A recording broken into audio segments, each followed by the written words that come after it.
Elle est comme ce pont entre les deux mains qui soutient le peuple sans aucune forme de discrimination. C'est cette liberté qui nous octroie l'empreinte digitale de son expression. Elle nous procure le pouvoir de s'exprimer sans percer ses limites, nous offre la possibilité de réclamer nos droits dans la bonne conduite, diffuser ou publier des informations crédibles sans que la vie privée ne soit affectée, l'un des droits précieux où les invectives sont toujours menottées.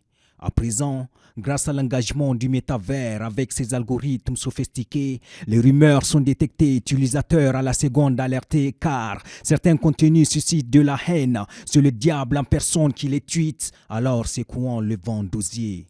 Propageons pas si vite. Libre de dessiner pour se battre, en véhiculant un message en toute évidence, plutôt que de caricaturer, en reflétant de la médisance. La diffamation a tendance à dégrader le charme de la cohésion. Arrêtons cette désinformation infâme qui, parfois, téléphone à la violence et engendre du sang, des torrents de larmes. Malgré nos multitudes de blessures, certains vents tripotants sont à l'encontre de la liberté d'expression et s'engagent à sa censure. La nourriture du pénitencier est gratuite. L'immense majorité ingère son cri de cœur. La peur, elle, nous saisit. La souffrance perturbe nos esprits. Nos cœurs bourdonnent et nos yeux versent comme le Djoliba, débordent nos paupières. Leaders d'opinion menacés, les chroniqueurs inculpés, emprisonnés, enlacés, et même les médias suspendus à cause de la vérité largement répandue. Alors, où est passée l'ombre du chapeau démocratique ? Elle est cette liberté qui nous octroie l'empreinte digitale de son expression, nous procure le pouvoir de s'exprimer sans percer ses limites. Ici, nos âmes souffrent d'insécurité, jaillissent des larmes en sang, s'enrichit le bourreau aux dépens des pauvres innocents. Le bonheur n'est pas liesse, le chagrin constamment à nos trousses. Terre riche, rassasiée de pauvreté et de frousse. Ici, les commissures de nos lèvres sont célèbres pour leur sourire. Pourtant, ça sent amer au-delà de nos langues. Nos diplômes encastrés dans les pommes du chômage en revanche. Nos efforts s'étouffent, sanglotent, nos vies tanguent.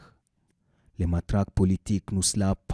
À mort nous condamne, et sous l'apparence de l'homme se ferment les fenêtres de l'affable femme. L'école publique sur une civière, de même, je vis la paye de l'enseignant gaspillée par un enfant mineur. Le voyage n'est pas gratuit, mais nos routes sont comme des cimetières. Nos hôpitaux publics sont à refaire, de pauvres vies souffrent, meurent. On en a marre, assez de ces pires cauchemars qui se concrétisent à notre réveil, que l'expression veille, afin que les poches du mal demeurent moches ou fauchées. En protégeant cette liberté, la paix sera retrouvée. Veillons à la sauvegarder au-delà des confusions et des vérités controuvées, car elle est cette liberté qui nous octroie l'empreinte digitale de son expression et nous procure le pouvoir de s'exprimer sans percer ses limites.